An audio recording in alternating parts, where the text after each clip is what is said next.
La campaña electoral norteamericana está en pleno apogeo. Lo que sucede en ese país no es un asunto meramente interno de Estados Unidos.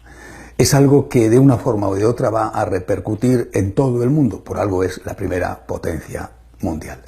No solamente en cuestiones económicas, si suben o no los tipos de interés, o en cuestiones de política internacional, incluso con guerras declaradas, sino en otros temas decisivos, vitales, lo relacionado con la vida, el apoyo o no al aborto, la gran cantidad de dinero que se mueve también a nivel internacional sobre este tema, y de una forma muy particular en los últimos años, todo lo referente a la ideología de género, a esta dictadura cada vez más opresiva del relativismo. Por lo tanto, lo que está pasando en Estados Unidos de alguna manera afecta al mundo y no debemos ver la campaña electoral norteamericana como un asunto interno de ese país. En esta ocasión, esta campaña electoral está siendo polarizada por una cuestión: el trato a los inmigrantes ilegales en Estados Unidos, que afecta a una minoría, pero a una minoría muy importante. Se habla de 11 millones de personas. Según el candidato republicano Trump, que en este punto no puede ser más torpe, habría que construir un muro con México y expulsar a todos los ilegales. Es una cosa terrible que le está restando muchísimos votos. No sé si también le estará dando algunos, pero de luego entre los hispanos le está restando muchísimos votos. Como el arzobispo de Los Ángeles decía no hace mucho, de lo que se trata en este mundo no es de construir muros, sino de construir puentes. Pero tengo la impresión de que el debate en torno a la inmigración puede estar siendo utilizado conscientemente por algunos, por los medios de comunicación, por ejemplo, para distraer la atención de otras cosas. Es como el truco del mago, del prestidigitador. Llama la atención del público sobre un punto y mientras tanto con la otra mano es como él hace el truco que quiere hacer sin que nadie se fije. ¿Qué es lo que se está debatiendo de verdad en esta campaña electoral y lo que por lo tanto va a marcar, no sé si el futuro para siempre, pero sí el futuro para muchos años y no solo para los 4 años que dura un gobierno en Estados Unidos? Lo que se está debatiendo de verdad, de fondo, es la cuestión de la libertad. Un informe reciente de la Comisión de Derechos Civiles, presidida por Martín Castro. Esta comisión es una de las más importantes a nivel de crear opinión por su historia, por su prestigio.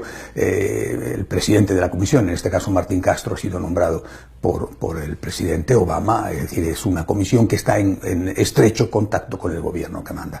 Ha publicado un informe sobre lo que ellos consideran que es hoy en día la libertad religiosa. La libertad, y en este caso la libertad religiosa. El informe no puede ser más demoledor contra el derecho a la libertad religiosa. Martín Castro, el presidente de esta comisión, opina lo siguiente. Voy a leerlo porque no quiero que se piense que son frases mías.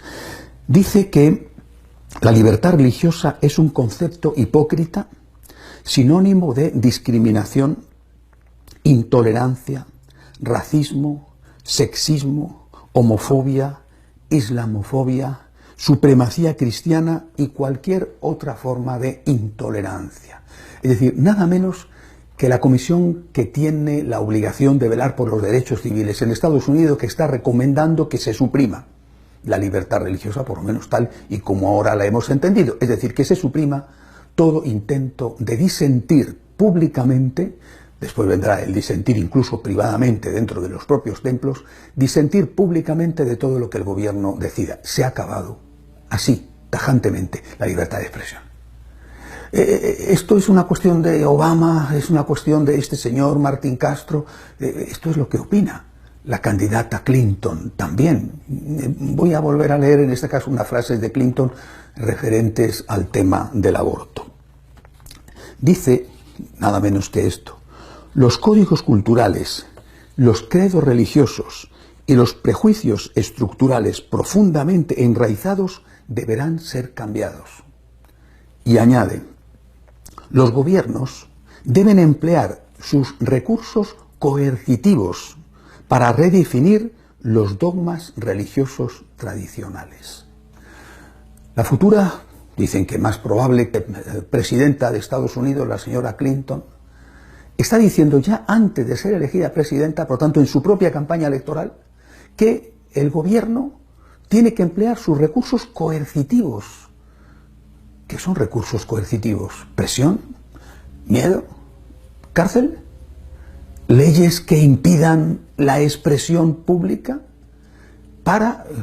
Es que es asombroso que se atreva a decir esto en un país que es supuestamente la cuna de las libertades. Dice, para redefinir los dogmas religiosos tradicionales. No solamente no vamos a poder hablar y expresar aquello que, según nuestra religión, nuestra conciencia creemos necesario decir, sino que es que además se nos va a obligar a cambiar lo que debemos decir. Es decir, los dogmas religiosos tradicionales, que en nuestro caso están basados en la Biblia, en otro caso estarán basados en el Corán o en las tradiciones respectivas, tienen que ser cambiados. Las religiones tienen que ponerse en hilera, en fila, para rendir pleitesía a aquello que el gobierno decide. Es el fin de la libertad religiosa. Y si acaba la libertad religiosa, es el fin de la libertad de expresión, es el fin de la libertad, es el fin de la democracia. En el otro lado, vuelvo a repetir, el señor Trump no puede ser más torpe de lo que está siendo en lo que respecta a los inmigrantes, pero también esta semana ha hecho unas declaraciones que son abierta y claramente pro vida. Ha anunciado que si él gana va a nombrar jueces pro vida en el Tribunal Supremo, que es un organismo decisivo en Estados Unidos, y ha anunciado también que va a retirar todo tipo de subvención pública a la multinacional del aborto, la multinacional la negociante con los cadáveres de los niños asesinados en el vientre de sus madres, Planned Parenthood. Bueno, yo creo que este es un paso muy importante. Naturalmente, vuelvo a decir, está el problema grave, que no es un problema menor, de la cuestión de los inmigrantes. Esa cuestión, insisto, se está utilizando como el truco del prestidigitador para distraer la atención. Mientras tanto, se nos quiere colar, no solo en Estados Unidos, sino que el efecto va a ser para todo el mundo. Se nos quiere colar lo que de verdad importa. El fin de la libertad. No solamente no vamos a poder decir lo que pensamos o no vamos a poder enseñar dentro de nuestros propios templos lo que pensamos, sino que es que además se nos va a exigir, lo dice la candidata Clinton, que las religiones cambien su doctrina. Es decir, que pública y expresamente tengamos que decir que ahora es bueno lo que antes era malo. O eso, o nos convertiremos en no solamente políticamente incorrectos, que ya lo somos, sino en sospechosos y peligrosos y quizá tratados al mismo nivel que los terroristas. Está en juego la libertad, está en juego la democracia. Recemos. Hasta la semana que viene, si Dios quiere.